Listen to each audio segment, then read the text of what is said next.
Miskin, banyak gaya. Teman-teman familiar tidak dengan lagu itu? Itu lagu candaan yang viral di sosmed ya. Tapi kalau teman-teman tersinggung dengan lagu itu jangan baper. Karena ternyata angka kemiskinan di Indonesia menurun. Anda termasuk di dalamnya atau tidak? Kita akan bahas singkat dalam kemiskinan turun tapi inflasi mengancam. Kita lihat slide yang pertama. Pertama kita lihat dulu apa sih yang dimaksud dengan penduduk miskin. Kalau menurut Badan Pusat Statistik yang masuk kategori penduduk miskin adalah mereka yang pengeluaran per bulannya lebih rendah daripada garis kemiskinan atau GK. Lalu berapa sih GK itu? Nah, GK per September 2021 ini di angka Rp486.168 per kapita per bulan. Jadi kalau pengeluaran teman-teman di bawah angka ini barulah itu masuk kategori miskin. Jika di atas berarti bukan termasuk penduduk miskin ya. Dan berita baiknya angka kemiskinan di Indonesia berkurang per September 2021. Kita akan lihat datanya di sini. Di bulan September jumlah penduduk miskin Indonesia adalah 26,5 juta orang atau 9,71%. Jumlah ini menurun 1,05% kalau dibandingkan di September 2020 atau setahun sebelumnya, yaitu berjumlah 27,55 juta orang. Meskipun kalau dibandingkan sebelum pandemi di tahun 2019 masih belum seturun itu ya, di mana di 2019 angka kemiskinan berada di 9,22% atau 24,78 juta orang.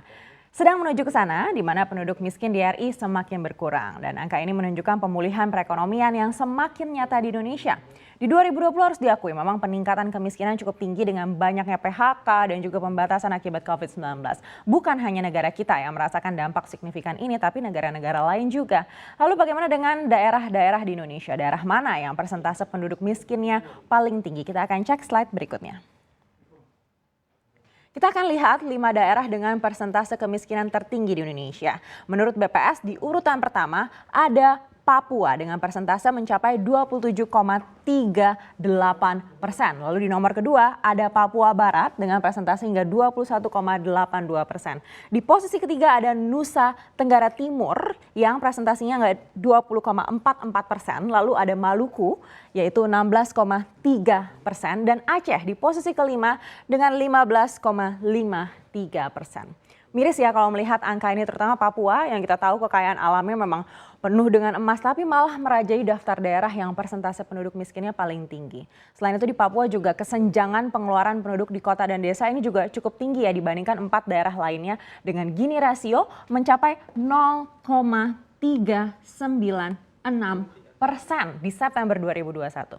Jadi Gini rasio ini adalah indikator yang digunakan BPS untuk mengukur ketimpangan pengeluaran penduduk. Sedangkan di luar 5 daerah ini yang kesenjangannya juga paling tinggi di Indonesia itu adalah Yogyakarta di level 0,436%. Jakarta berapa? Jakarta juga tertinggi nomor 2 setelah Yogyakarta, yaitu di 0,411%. Yang paling rendah siapa? Ternyata yang paling rendah adalah Bangka Belitung dengan angka 0,247%. Wah, siapa di sini yang orang Bangka Belitung? Selamat ya, ternyata kesenjangan pengeluaran di sana boleh dibilang paling kecil di Indonesia. Tapi sebenarnya apa saja sih komoditas yang sangat mempengaruhi kemiskinan penduduk? Kita akan cek di slide berikutnya. Ada 2 tipe komoditas yang mempengaruhi kemiskinan penduduk, yaitu makanan dan non-makanan. Kita akan lihat satu persatu. Pertama dari makanan terlebih dahulu ya. Kita lihat ada beberapa komoditas makanan yang harganya memang sempat mengalami penurunan hingga September 2021. Nomor 1 jelas beras ya. Memang beras ini adalah makanan pokok kita. Jika dibandingkan data di Maret 2021 dan September 2021, harga beras ini justru menurun hingga 0,86%.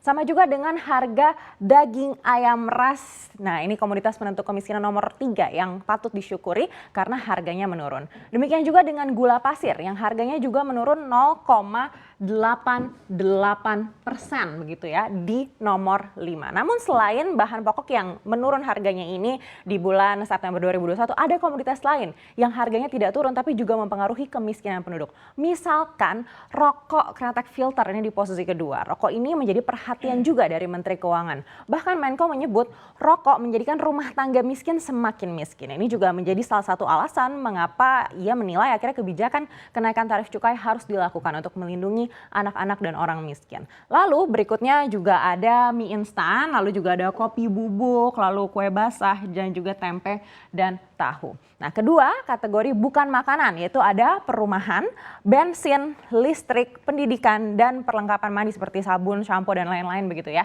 Per September 2021 ini komoditas makanan menyumbang 74,05% garis kemiskinan. Sedangkan komoditas bukan makanan menyumbang hingga 25,95%. Inilah penyebab kenapa hingga September 2021 penduduk miskin bisa berkurang ya.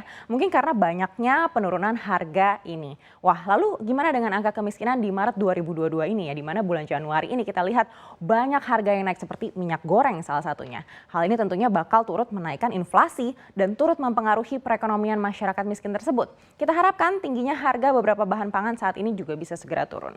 Selanjutnya di tengah penurunan kemiskinan ini pemerintah menargetkan agar angka kemiskinan ekstrem bisa turun hingga 0%. Wah, apalagi nih kemiskinan ekstrem. Kita akan cek slide berikutnya. Jadi kalau mengacu data dari World Bank dan juga PBB yang dimaksud kemiskinan ekstrim adalah orang berpenghasilan 1,9 dolar Amerika Serikat per hari. Jadi kalau dirupiahkan ini kurang lebih 27.000 rupiah. Sedangkan di Indonesia sendiri per Maret 2021 masih ada 10,14% penduduk miskin. Kalau dilihat dari jumlahnya ini adalah penduduk yang miskinnya ekstrim begitu ya, yaitu mencapai 27,54 juta jiwa. Ini di 2021 ya. Sedangkan target di 2024 kemiskinan ekstrim ini mencapai 0% maksud kami. Nah, kira-kira mungkin nggak kalau menurut netizen ini tinggal 2 tahun lagi loh. Tadinya pemerintah menargetkan di 2030, tapi kemudian Presiden meminta agar dipercepat di 2024. Wah, ini artinya pemerintah harus bekerja sangat keras sepertinya ya untuk menurunkan persentase dari 10,14% menuju ke 0%. Untuk itu pemerintah sudah melakukan program untuk menurunkan beban pengeluaran rumah tangga miskin dan juga untuk meningkatkan produktivitas masyarakat miskin. Total anggaran untuk program ini berjumlah 440,69 triliun rupiah. Wah, kira-kira akan efektif atau tidak ya untuk mengejar target 0% ini? Kita akan nantikan bersama dan semoga anggaran yang sudah dikeluarkan sebesar ini benar-benar bisa tepat sasaran, menyentuh kantong-kantong kemiskinan dan juga menaikkan kesejahteraan rakyat.